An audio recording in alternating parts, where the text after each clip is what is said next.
So welcome to Sunday Gist with Olaji, and can we meet you, sir? Okay, I'm positive in additional. Okay. So our discussion for today is going to be love versus lust. Love versus lust. So we want you to just share with us experiences that probably or some things about love versus lust that you understand, what does love means, what does lust mean in this era. Do people still fall in love or people fall in lust? And maybe probably you have anything to tell to those that are falling in lust. And is falling in lust bad? And what does it mean to even fall in lust or fall in love? Okay, thank you so much. I really appreciate this privilege and opportunity. Okay, let me start with giving a definition for love and lust. One thing you need to understand is that the both of it, there is emotion in it, but one is being driven by emotion, one is being driven by decision. Lust is driven by emotion. What you see, you you feel, you're feeling what you felt you should do and the likes. But love generally is a decision that is back up with emotions. So you Okay. decide that no matter your emotion, the decision still stand. A man without a decision is a man that will live wide. That is, that will live anyhow. Okay. And that's why we find out that people lost after things anyhow. You will see a guy lusting after ladies, trying everything they want is just the naked, to naked the lady and have their way. That's not love. If truly you love, you will see into what that thing can give and not just what you want to have. It's not just the satisfaction you desire by your own flesh. So love generally is a decision to do good for everybody around us. So apart from lust and every other thing that are around lust, we should know that God is love. So no man can love without God. Sincerely, I submit this to us that no man can love without God. So now asking that is are we still falling in love? I would like to just address that statement and that question. I will not say fall in love. I will say, are we still loving? The love still exist? Do we still find people who still truly love? So because if I use the word falling in love, then when are we going to rise? So when you fall, then definitely you should rise. Yeah. So I will just say we should amend that statement that Okay. are we still loving? Do Okay. we still find people we can still love?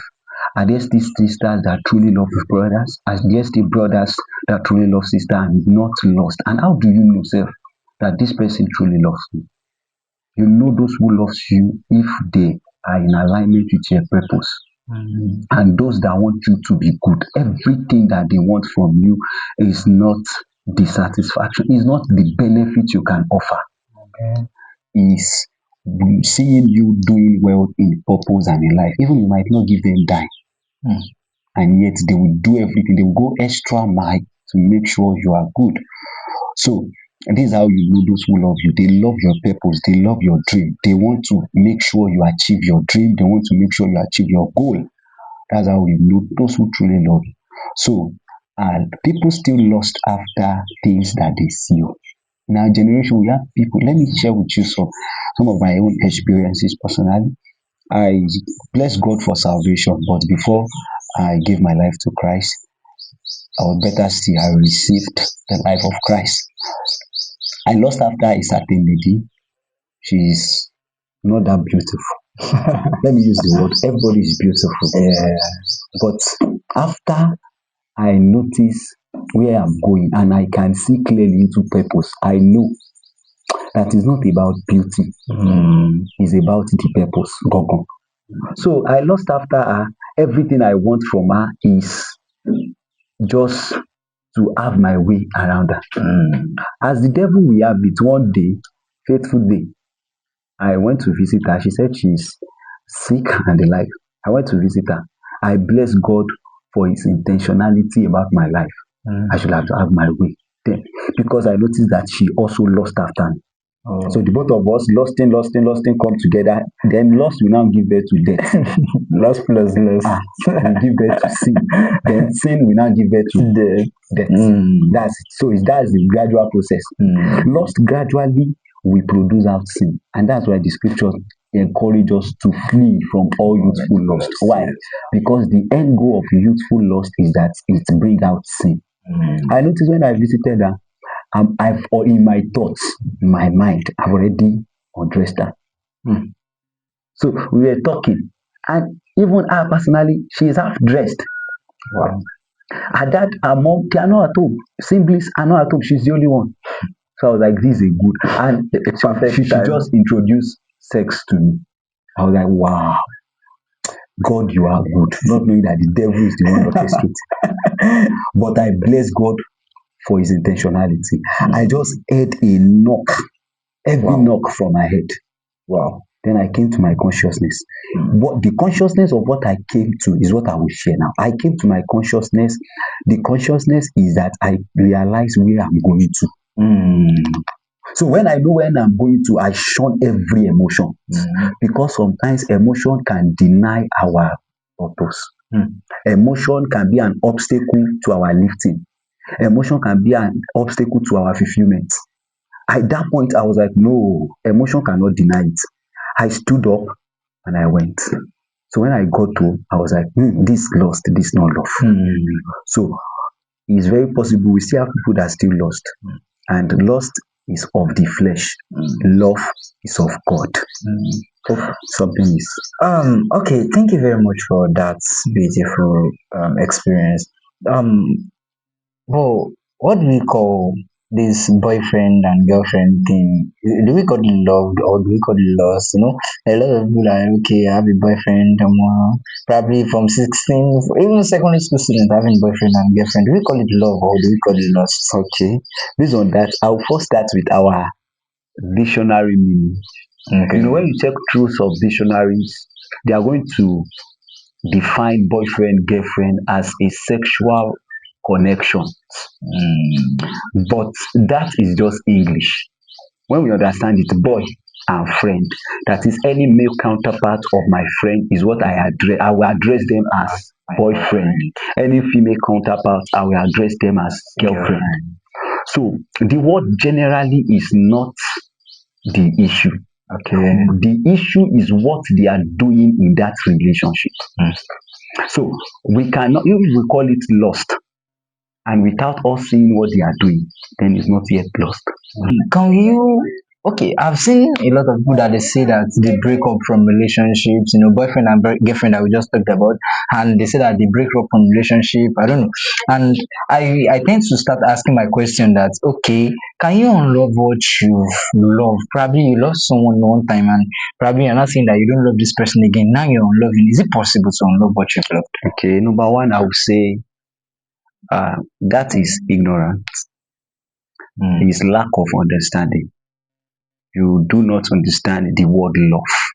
Many of us, we just pick some words because we want to use some words for line pickup. Yes, because we want to we want to scam the lady. As in, get it now?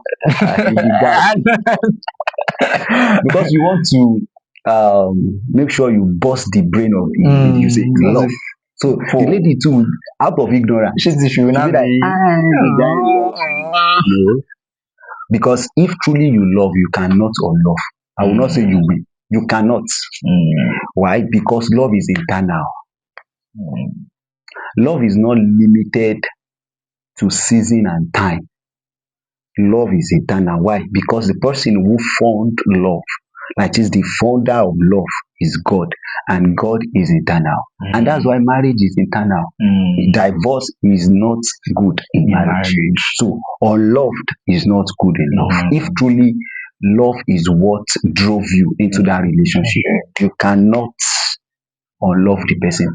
No matter what the person is doing, no matter the character over time that has changed, you will still stay o. And shebi na you say you love. The scripture says for God so loved the world. The world. The world has nothing to give to God, but yet he still loved the world. So it's not based on love is not based on what you can what you want to receive. It's what you are ready and you take that decision to give out. So that's why love is majorly a sacrifice, my brother. If you're in any relationship and you're trying to break up, you cannot break up if truly you love the person. You cannot. Yeah. Because you know what? Let me digress a little. If you enter into a relationship because the lady is beautiful, because the lady has, 8 shape now. Are you a spiritual brother? I don't know what I don't know. You are spiritual brother. I don't Me know too, I'm what you're spiritual, but we shall know 8 shape. We understand. So you enter into a relationship because of the shape of the lady, because you love the shape of the lady. I pray that accidents will not happen. Amen. I pray that That's that true. face that you love will not have scar. Mm. Because immediately something tamper with that thing you said you love, are you not going to unlove? That's why the word love is not just a word you should use common. It's not a common word. It's a word that is you are so intentional. It's an intentional word. Maybe probably I even mentioning my name. Because me, I don't know. A lot of ladies are just like, oh, wow, you are my dear. My Oh, what's love, up? My love, my love. It's common. My love, and yet it's a word you must use intentionally. You are intentional about what you love. You are intentional, you are passionate, you are ready to sacrifice for what you love. Even if what you love is not loving you back. Wow, that was Let me an example. I'm just speaking it now. You can love a lady. You love her so much. I'm using the word love, not lost now. And the lady is not loving you back. And you love her to the point by which you want to marry her. Let me tell you this, not everybody you love you will marry. That I love you so much does not mean I will marry you. Wow. The scripture says love your neighbor as yourself. Does the scripture say you should marry your neighbor? No. So that I love you does not mean I will marry you. We have people we love in the fellowship truly from our heart, but we cannot marry them. That's because the journey of marriage is not just based on love, although love is one of the factors, but it's not just based on love. The journey of marriage is based on purpose. Sorry for digressing. I thought I was able to address that. Yeah. All right. So I think sincerely speaking, it's a great session having time with you to chat, and I've been having learned some things about love versus lust. So thank you very much, Mr. Stephen Additional, for coming to our program today. All right, over to you, viewers. Let's hear your response towards love versus lust. What do you think about it? What can you say? Let's meet in the comment section. Just drop about what you want to say about this, and we see again next week, same time, same place, and Sunday J. See you.